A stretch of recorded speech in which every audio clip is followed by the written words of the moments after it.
Alléluia. Alléluia. Psaume 3 de 1 à 8. Amen. Amen. Éternel, Éternel, que mes ennemis sont nombreux. Beaucoup se dressent contre moi.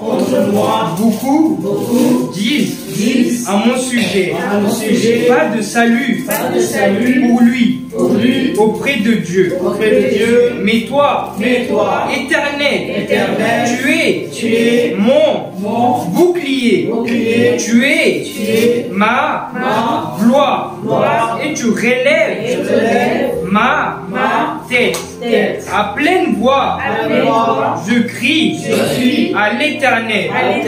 Et il me répond de sa montagne sainte. Je me couche et je m'endors. Je me réveille. Car l'Éternel est mon soutien. Je n'ai pas peur de ces milliers de personnes qui m'assiègent de tous côtés. Lève-toi, Éternel, sauve-moi, mon Dieu.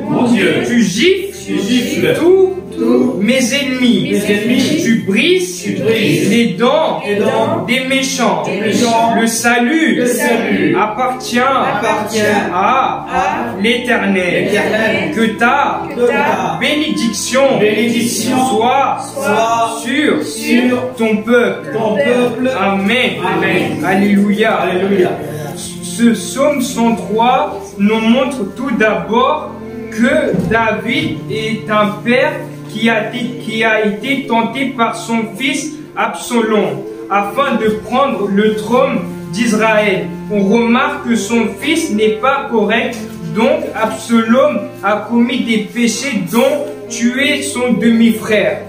On peut poser la question pourquoi David n'a pas puni son fils.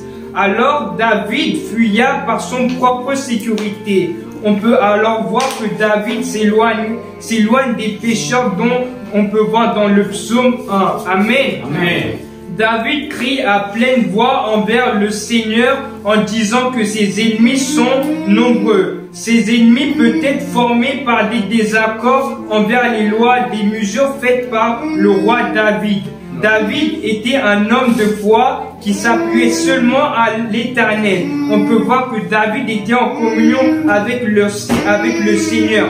Mais ses ennemis n'avaient aucune crainte, car comment ils peuvent dresser courageusement devant le roi et de parler avec un langage incorrect. Amen. Car ils disent pas de salut pour lui auprès de Dieu. Comment il peut utiliser le nom de notre Seigneur? Amen. On peut voir alors qu'ils n'ont pas de crainte envers le roi et envers le Seigneur. Alors, par ces différentes circonstances, David, en tant que père, était très attristé. Amen. Alors, nous sommes venus dans cette assemblée aujourd'hui. Amen. En tant qu'enfants de Dieu, nous avons beaucoup de situations difficiles qui viendront.